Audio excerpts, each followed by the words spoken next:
নেপাল ও ভারতের বিপক্ষে ২ ম্যাচের জন্য জাতীয় দল ঘোষণা না করার দায় বাফুফের ওপর চাপালেন কোচ হাভিয়ের কাবরেরা।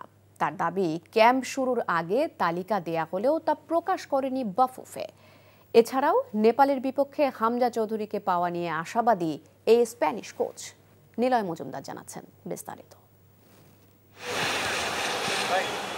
নেপাল ও ভারতের বিপক্ষে ম্যাচকে সামনে রেখে ক্যাম্প শুরুর আগে দল ঘোষণা করার কথা থাকলেও এবারও পূর্ণাঙ্গ ঘোষণা দেয়নি বাফুফে।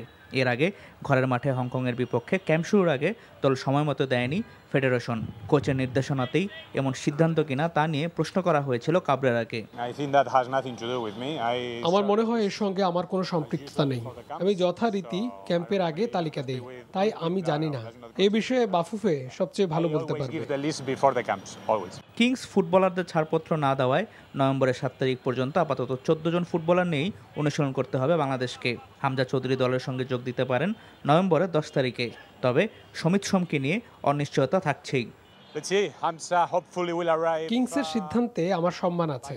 ৭ তারিখের পর আমরা ২৪ জন নিয়ে অনুশীলন করতে পারবো, আর হামজা খুব সম্ভবত ১০ তারিখে আসবে।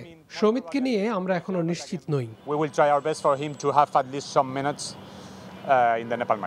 আগামী ১৩ই নভেম্বর জাতীয় স্টেডিয়ামে প্রীতি ম্যাচে নেপালের মুখোমুখি হবে বাংলাদেশ। ১৮ তারিখ এএফসি এশিয়ান কাপ বাছাইয়ে ভারতের বিপক্ষে ম্যাচ খেলবেন জামাল ভুঁইয়ারা। Niloy Majumdar, NTV news, Dhaka.